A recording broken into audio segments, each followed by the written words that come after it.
சிவகங்கை மண்ணுக்கு வரும்போது எனக்கு சிரிப்பு ஏற்படுது, வீரம் பிறக்குது. முத்துவடுகநாதர், வீரமங்கை வேலுநாச்சியார், மானம் காத்த மருது சகோதரர்கள், தியாகச்சுடர் குயிலை போன்ற வாழ்ந்த மண் இந்த சிவகங்கை மண். வீரத்துக்கு அடிப்படையான தமிழின் தொன்மையை உலகுக்கு உரைக்கக்கூடிய கீழடி தடயங்களை கொண்ட மண் தான் இந்த சிவகங்கை சீமை. வீரமும் புகழும் கொண்ட இந்த மாவட்டத்தை நம்முடைய ஆற்றல் மிக்க அமைச்சர் மாண்புமிகு பெரிய கருப்பன் அவர்கள் எல்லா வகையிலும் சிறப்பா வளர்த்திருக்கிறார். நம்பி பொறுப்பு கொடுக்கலாம்னா நான் யாரை நினைக்கிற பட்டியல இருக்கக்கூடியவர் தான் நம்முடைய பெரிய கருப்பன் அவர்கள். அவர் பேசுவது விரும்பினால் பொறுமையா அமைதியா இருக்கலாம், நிதானமா இருக்கலாம். ஆனா செயல்ல வேகமும் நேர்த்தியும் நிச்சயமாக இருக்கும். அதனால்தான் இந்த விழாவையும் மாநாடு போல மிக பிரம்மாண்டமாக ஏற்பாடு செஞ்சிருக்கிறார். அவருக்கும் மாவட்டத்தின் ஆட்சித்தலைவர் ஆஷா அஜித் அவர்களுக்கும் மாவட்ட அலுவலர்கள் அனைவருக்கும் என்னுடைய பாராட்டுகளையும் வாழ்த்துக்களை நான் தெரிவித்துக் கொள்ள விரும்புகிறேன். சிவகங்கை சீமையை வளர்த்ததுல கழக ஆட்சிக்கு மிகப்பெரிய பங்கு உண்டு. கழக ஆட்சி அமைஞ்சால நலத்திட்ட உதவிகள் சிவகங்கையை தேடி வரும். அப்படி சிவகங்கை மாவட்டத்துக்குன்னு கழக ஆட்சி காலங்களில் செய்யப்பட்டிருக்கக்கூடிய சில திட்டங்களை மட்டும் நான் உங்களுக்கு நினைவுபடுத்த விரும்புகிறேன். சிவகங்கை,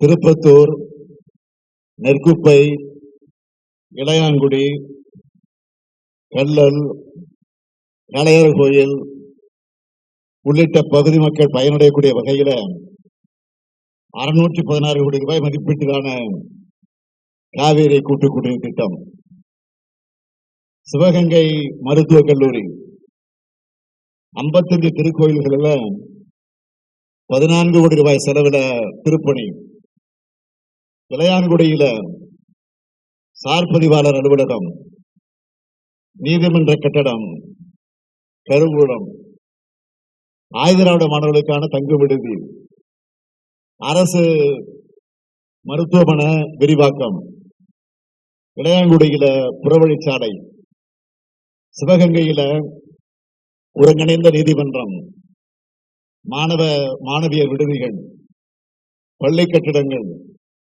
அரசு மருத்துவமனை, ஆரம்ப சுகாதார நிலையங்கள், மதுரை தொண்டி தேசிய நெடுஞ்சாலை, சிவகங்கையில புதிய நகராட்சி கட்டடம், மகளிர் கல்லூரி, கூட்டுறவு தொழிற்பயிற்சி கல்லூரின்னு இப்படி சொல்லிக் கொண்டிருந்தா நாள் முழுக்க நான் வரிசைப்படுத்தி சொல்லிக்கிட்டே இருக்கணும்.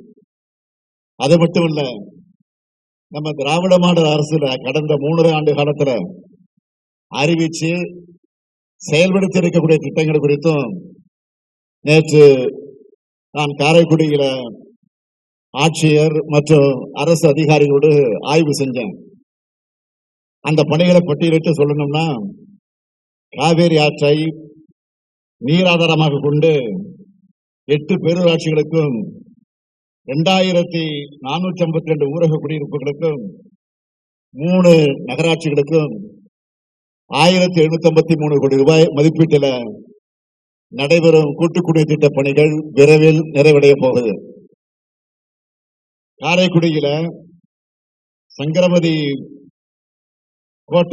கோட்டை மறுசீரமைப்பு 130 கோடி ரூபாய் மதிப்பீட்டில் தமிழ்நாடு நகர்ப்புற வாழ்விட மேம்பாட்டு வாரியத்தின் கீழ் 500 குடியிருப்புகள், மினி விளையாட்டு அரங்கம், 35 கோடி ரூபாய் மதிப்பீட்டில் நியோ ஐடி பார்க், 100 கோடி ரூபாய் மதிப்பீட்டில் சட்டக்கல்லூரி பணிகள்,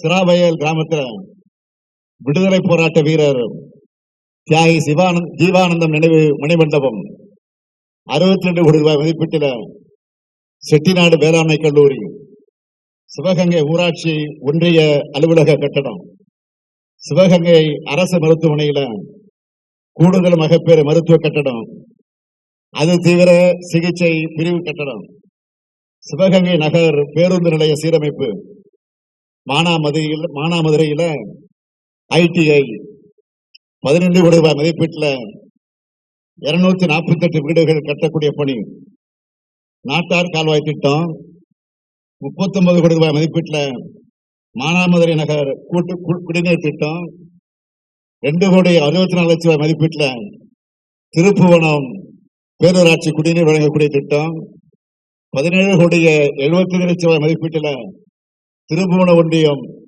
லாடனேந்தல் பெத்தானேந்தல் இடைய வைகை ஆற்றின் குறுக்க உயர்மட்ட பாலம், இளையான்குடி பேரூராட்சியில 28 கோடி ரூபாய் மதிப்பீட்டில் வைகை கூட்டுக்குடிநீர் திட்டம்னு பல்வேறு பணிகள் நடந்துகிட்டு இருக்கு.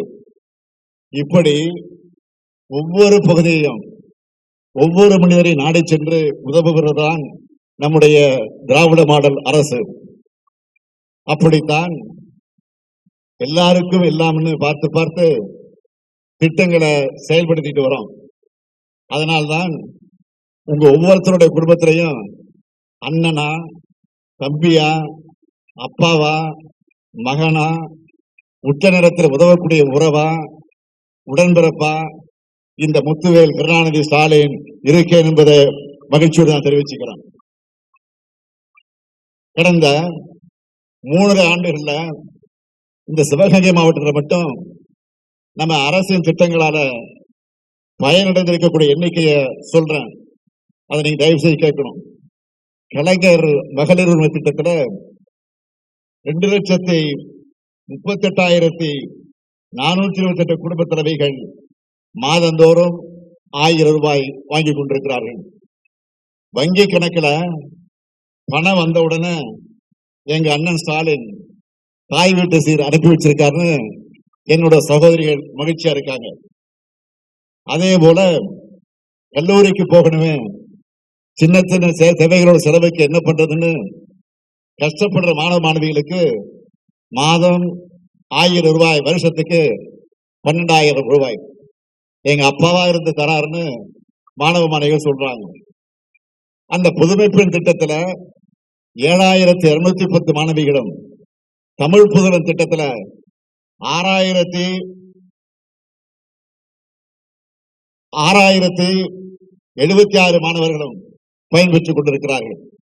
அடுத்து மகளிர் உதவி குழுக்களை பொறுத்த வரைக்கும் நான் மணிக்கணக்கில் மேடையில நின்று வழங்கி இருக்கிறேன். கடந்த காலங்களில் துணை முதலமைச்சராக இருந்தபோது, உள்ளாட்சித்துறை அமைச்சராக இருந்தபோது, ஆக சுழல் நிதியால எத்தனையோ சகோதரிகள் சுயதொழில் செஞ்சு இன்னைக்கு முன்னேறி இருக்காங்க. அந்த திட்டத்துல கணக்கெடுத்து பார்த்தா 855 கோடி ரூபாய் கடன் உதவி தரப்பட்டிருக்கு. பசியால மாணவ செல்வங்கள் அவதிப்படக்கூடாதுன்னு தொடங்கப்பட்ட திட்டம் தான் காலை உணவு திட்டம். அந்த திட்டத்துல 37,000 மாணவர்கள் சுவையா வயிறார சாப்பிடுறாங்க. மக்களை தேடி மருத்துவ திட்டத்துல 12 லட்சம் பேருக்கு சிகிச்சை அளிச்சிருக்கிறோம். மருத்துவ காப்பீட்டு திட்டத்துல 1,34,000 பேர் பயனடைந்திருக்கிறாங்க. 22,000 பேருக்கு முதியோர் ஓய்வூதியம் கொடுத்திருக்கிறோம். 27,938 பேருக்கு மனைப்பட்டாக்கள் கொடுத்திருக்கிறோம். 23,553 பேரோட நகைக்கடன் தள்ளுபடி செய்திருக்கிறோம். 24,969 உழவர்களுக்கு பயிர்க்கடன் வழங்கியிருக்கிறோம். 8 லட்சம் உழவர்களுக்கு பல்வேறு உதவிகள் செய்யப்பட்டிருக்கு. 3,822 உழவர்களுக்கு புதிய இலவச மின் இணைப்பு வழங்கியிருக்கிறோம். 65 திருக்கோயில்கள்ல குடமுழுக்கு நடத்தி இருக்கிறோம். கழனிவாசல் கிராமத்துல சிப்காட் வளாகம் அமைக்க நிலம் கையகப்படுத்தும் பணிகள் நடந்து கொண்டிருக்கிறது. இது மட்டுமல்ல, இந்த சிவகங்கை மாவட்டத்தில் இதுவரைக்கும் 91,265 பேருக்கு 38,52,55,476 ரூபாய் மதிப்பிலான நலத்திட்ட உதவிகள் வழங்கப்பட்டிருக்கு. இதெல்லாம் சிவகங்கை மாவட்டத்துக்கு மட்டும் கடந்த 3 ஆண்டு கால ஆட்சி காலத்துல நாம செஞ்சிருக்கிறது. அடுத்தடுத்து இன்னும் நிறைய செய்ய இருக்கிறோம். அதுக்கு அடையாளமா இந்த விழாவில் 4 அறிவிப்புகளை நான் வெளியிட விரும்புகிறேன். முதல் அறிவிப்பு, இப்போ சிவகங்கை மாவட்ட ஆட்சியர் அலுவலகமாக இருக்கிற கட்டடம் கட்டப்பட்டு 40 ஆண்டுகளாகி அது பழுதடைந்து இடப்போதாக்குறை இல்லாத சூழ்நிலையில இருக்கிறது என்பது எல்லோருக்கும் தெரியும். அதனால பல துறைகளோட அலுவலகங்கள் வாடகை கட்டடங்கள்ல இயங்கிக்கிட்டு இருக்கிறது. அதனால எல்லா மாவட்ட அலுவலகங்களும் ஒரே இடத்துல சிறப்பாக செயல்படக்கூடிய வகையில 89 கோடி ரூபாய் மதிப்பீட்டில் புதிய கூடுதல் கட்டடம் கட்டப்படும். 2வது அறிவிப்பு, சிங்கமுனரி, திண்டுக்கல் மற்றும் காரைக்குடி நகரங்களுக்கு போற வாகனங்கள் திருப்பத்தூர் நகர பகுதிக்கு வராம போற வகையில திருப்பத்தூர் நகரத்துக்கு 50 கோடி ரூபாய் செலவில் புதிய புறவழிச்சாலை அமைக்கப்படும். 3வது அறிவிப்பு, கடந்த ஆண்டு மாநகராட்சியாக தரம் உயர்த்தப்பட்டு விரிவாக்கப்பட்ட காரைக்குடி மாநகராட்சிக்கு புதிய மாநகராட்சி அலுவலகம் அமைக்க 30 கோடி ரூபாய் நிதி உதவி வழங்கப்படும். இப்படி நம்ம அரசு துல்லியமாகவும் துரிதமாகவும் செயல்பட்டு வருது. அதனாலதான் ஒட்டுமொத்த தமிழ்நாட்டு மக்களும் ஒவ்வொரு மாவட்டத்துக்கும் என்னென்ன செஞ்சிருக்கிறோம்னு ஒவ்வொரு மேடையிலும் நான் புள்ளி விபரத்தோடு சொல்லி வர்றேன். இதையெல்லாம் இன்றைக்கு மாண்புமிகு எதிர்க்கட்சி தலைவரால் தாங்கிக் கொள்ள முடியல. என்ன செய்வது? அதனால வாய்க்கு வந்தபடி எல்லாம் மொத்தம் பொதுவாக கொடுத்த வாக்குறுதிகளை நிறைவேற்றலன்னு தொடர்ந்து புலம்பிக் கொண்டிருக்கிறார். 20 விழுக்காடு வாக்குறுதிகளை கூட நிறைவேற்றலன்னு எரிச்சலோடு புலம்பிக் கொண்டிருக்கிறார். அவரால் நான் கேட்க வரும்போது அவரால் இந்த குற்றச்சாட்டுக்களை நிரூபிக்க முடியுமா? திண்ணையில உட்கார்ந்து கொண்டு வெட்டி பேச்சு பேசுற மாதிரி வாய்க்கு வந்தபடி எதிர்கட்சி தலைவர் பேசலாமா? மக்கள் கிட்ட உண்மை எடுத்துச் சொல்ல வேண்டிய கடமையும் பொறுப்பும் எங்களுக்கு இருக்கிறது. காரணம், நாங்கள் அரசாங்கத்தில் இருக்கிறோம், அரசை வழிநடத்திக் கொண்டிருக்கிறோம். அதனால் புள்ளி விபரத்தோடு உங்களிடத்தில் நான் சொல்ல விரும்புகிறேன். 2021 சட்டமன்ற தேர்தலுக்கு திராவிட முன்னேற்ற கழகத்தின் சார்பில் கொடுத்த வாக்குறுதிகள் எவ்வளவு? 505. நல்லா கவனிங்க. கொடுத்த வாக்குறுதிகள் திமுகவுடைய தேர்தல் அறிக்கையில கொடுத்த வாக்குறுதிகள் 505 வாக்குறுதிகளை கொடுத்திருக்கிறோம். அந்த 505 வாக்குறுதிகள்ல 389 வாக்குறுதிகளை நிறைவேற்றி இருக்கிறோம். இது மிச்சம் இருப்பது எவ்வளவு? 116. ஆக இன்னும் 114 வாக்குறுதிகளை நிறைவேற்றணும். அரசுல மொத்தம் 34 துறைகள் இருக்கு. ஒவ்வொரு துறைக்கும் 2-3 திட்டங்களை நிறைவேற்ற வேண்டிய அளவில் தான் பாக்கி இருக்கு. அதை ஏற்றுக்கொள்கிறோம், ஒத்துக்கொள்கிறோம், இல்லைன்னு மறுக்கல. இதை தெரிஞ்சும் தெரியாத மாதிரி மாண்புமிகு எதிர்கட்சி தலைவர் அவர்கள் பேசுறாரு. பாவம், அவர் இன்னொரு கட்சி தலைவர் அறிக்கையை அப்படியே காப்பி பேஸ்ட் பண்ணி அதை அவர் வெளியிட்டு இருக்கிறார், படிச்சுக்கிட்டு இருக்கிறார், பேசிக்கிட்டு இருக்கிறார். பிரபல பத்திரிகைகள் நம்முடைய இணைய பக்கத்துல அவரோட காப்பி அடிச்ச அறிக்கையை போட்டாங்க. இதுதான் அவர் சொல்லக்கூடிய குற்றச்சாட்டுகள் எப்படிப்பட்ட என்பதற்கு சான்று. இப்போ வாய் சவடா விடக்கூடிய மாண்புமிகு எதிர்க்கட்சி தலைவர் அவர்கள் 2011 மற்றும் 2016 சட்டமன்ற தேர்தலின் போது அதிமுகவின் சார்பில் வெளியிட்ட தேர்தல் அறிக்கையில் எடுத்து ஒவ்வொரு வாக்குறுதிக்கு கீழையும் அதை நிறைவேற்ற நாள், அதுக்கான அரசாணை எண், அதனால பயனடைந்த விவரம் பட்டியலிட்டு புத்தகமாக வெளியிடுவதற்கு தயாராக இருக்கிறார்களா? முழுசா 10 ஆண்டுகள் ஆட்சி செஞ்சு தமிழ்நாட்டை அதல பாதாளத்திற்கு தள்ளின மக்கள் மறந்திருப்பான்னு நினைக்கிறாரு. புது புது கதைகளோடு வரார் எதிர்கட்சி தலைவர் அவர்கள். சென்னை முதல் கன்னியாகுமரி வரை கடலோர சாலை திட்டம்னு சொன்னாங்களா? நிறைவேற்றினாங்களா? மகளிருக்கு 50 விழுக்காடு மானியத்தில் ஸ்கூட்டர் வழங்கப்படும் சொன்னார, யாருக்காவது கொடுத்திருக்கிறாங்களா? எல்லா குடும்ப அட்டைதாரர்களுக்கும் செல்போன் வழங்கப்படும் சொன்னாங்களா, கொடுத்தாங்களா? தென் தமிழகத்துல ஏரோ பார்க் வந்துருச்சா? 10 ஆடை அலங்கார பூங்காக்கள் அறிவிச்சாங்களே, எங்க இருக்கு? நான் இன்னும் கேட்கிறேன், 58 வயசுக்கு மேல ஆனவங்களுக்கு இலவச பஸ் பாஸ் சொன்னாங்களே, யாராவது அப்படி பயணம் செஞ்சுக்கிட்டு இருக்கீங்களா? பொது இடங்கள்ல இலவச வைஃபை அப்படின்னு சொன்னாங்களே, எந்த இடத்திலாவது அந்த வசதி ஏற்படுத்தியிருக்காங்களா? இப்படி வெற்று வாக்குறுதி கொடுத்துட்டு தமிழ்நாட்டு வளர்ச்சிய பாழாக்கினவங்க, தமிழ்நாடு திகிலாடிச்சுன்னு புது பிரதைய இப்ப கிளப்பிட்டு இருக்கிறாங்க. தவழ்ந்து தமிழ்நாட்டை தரமட்டத்துக்கு அனுப்பினவங்க பொய்களாலும் அவதூறுகளாலும் நம்ம வீழ்த்த முடியுமான்னு பாக்குறாங்க. உண்மையிலே இன்னைக்கு பேசுற எதிர்க்கட்சி தலைவரோட ஆட்சி காலத்துல தமிழ்நாடு என்ன நிலைமையில இருந்துச்சு? 2011 திமுக ஆட்சி காலத்துல உபரி வருவாய் மாநிலமாக இருந்த தமிழ்நாட்டை 2013 ஆண்டு முதல் பற்றாக்குறை மாநிலமாக ஆக்கினது அதிமுக அரசு. 2017-19 ஆண்டுகள்ல இந்தியாவிலேயே அதிக அளவு வருவாய் பற்றாக்குறை மாநிலமா தமிழ்நாட்டை தத்தளிக்க விட்டாங்க. இப்படிப்பட்ட இக்கட்டான நெருக்கடியில தான் தமிழ்நாட்டை நாம் மீட்டு இருக்கிறோம். இத்தனைக்கும் அதிமுக ஆட்சி காலத்துல அவங்க முதுகு வளைஞ்சு சேவை செஞ்ச அவங்களுக்கு இணக்கமான ஒன்றிய அரசு இருந்துச்சு. அப்பவும் எதையும் கேட்டு பெறல, பதவிக்காக மட்டும் டெல்லிக்கு போனாங்க. ஆனா நாம ஆட்சிக்கு வந்ததும் அதே ஒன்றிய அரசு நம்மள தமிழ்நாடு அரசா பார்க்காம கொள்கை எதிரிகளா பார்த்து திட்டங்களை முடக்கினாங்க. ஒன்றிய அரசோட அந்த ஓரவஞ்சனைகளை மீறித்தான் தமிழ்நாட்டை இன்றைக்கு நாம் முன்னேற்றிட்டு இருக்கோம்.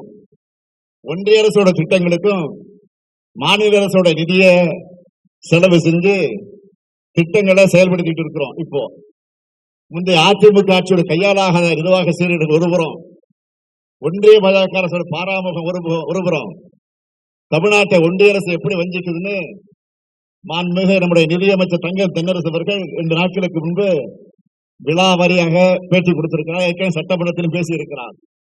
ஆனா எதிர்க்கட்சி தலைவரை காதலை வாங்குறது இல்ல, அது எதையும் படிக்கிறது இல்ல. ரொம்ப சாதாரணமா தமிழ்நாடு திவால் ஆயிடுச்சுன்னு சொல்றாருன்னா, தமிழ்நாடு திவால் ஆகணும் என்பதுதான் அவருடைய எண்ணமா என்று கேட்க தோணுகிறது. இன்னொன்றும் சொல்லுகிறார், அரசு செய்கிறதெல்லாம் வெட்டி செலவா. வெட்டி செலவு எதை சொல்றாரு? மகளிர் தொகையை சொல்லுகிறாரா? காலை உணவு திட்டத்தை சொல்றாரா? எதை கொச்சப்படுத்தி இப்படி பேசுகிறார்? மாண்புமிகு எதிர்க்கட்சி தலைவர்களே, எங்களுக்கு தெரியும் எந்த செலவு செஞ்சா மக்களுக்கு நன்மை என்பது எங்களுக்கு தெரியும். உங்க நிர்வாகத்தை மக்கள் ஞாபக மறதியால மறந்திருப்பாங்க. தப்பு கணக்கு போடாதீங்க. எதிர்க்கட்சி தலைவர் அவர்களே, நீங்கள் போடுகிற எல்லா கணக்கும் தப்பு கணக்கு தான். மக்கள் எங்களோட செயல்பாடுகளையும் மக்களோட திட்டங்களை கணக்கு போட்டு முதல் மதிப்பெண் கொடுக்கிறாங்க. அதுதான் இன்றைக்கு இருக்கக்கூடிய சூழ்நிலை. எங்களுக்கு அது போதும். இன்னொன்று சொல்லுகிறார், திமுக ஆட்சிக்கு 13 அமாவாசை தான் இருக்குது என்று சொல்லி காலண்டரை கீழ்ச்சிக்கிட்டு இருக்கிற போது, அதான் இன்றைக்கு அவருடைய வேலை. போ அவர் இருட்டில் உட்கார்ந்து அமாவாசை எண்ணிக்கிட்டு இருக்காரு. இருக்கட்டும், பரவாயில்ல. நாம் மக்களுக்கான நன்மைகளை எண்ணி திட்டங்களை செயல்படுத்துவோம். மக்களோட மகிழ்ச்சியை மட்டும் எண்ணி பார்ப்போம்.